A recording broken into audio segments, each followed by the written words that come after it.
So I went with the mixed concept because it is more relative to what we're doing, meaning that it's a sensory and a motor nerve, and it specifically senses and moves the sternocleidomastoid, which is right here, because what happens is when the vagus nerve takes in this information and sends it to the brain then designates where energy is going to go and what's going to be optimized in order for you to survive as an entity, a human being. Not breathing into the diaphragm, but breathing into the chest.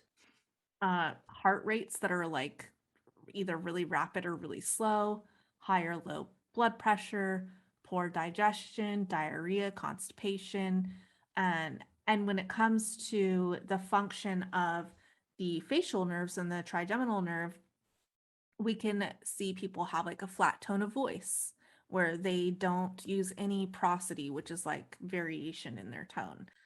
People can be angry and they're more likely to, I'd say substance abuse to a certain extent.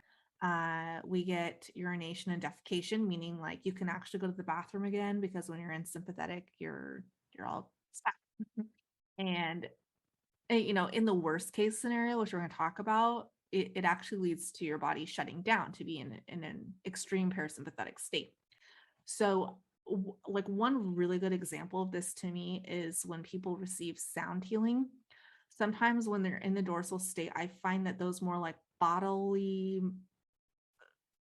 focused sound healing instruments like ocean drum, which if you've had it, you can feel it like moving your body. That can be like a gross feeling almost. So I just want you to think about, like, based on these descriptions, where do you think your second home is?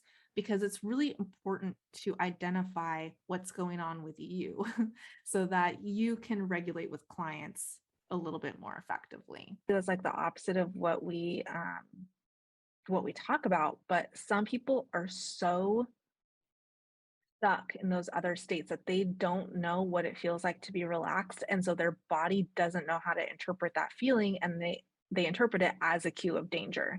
um I think people call this like biohacking, like hacking the vagus nerve, and it's not that simple necessarily, but it can be helpful.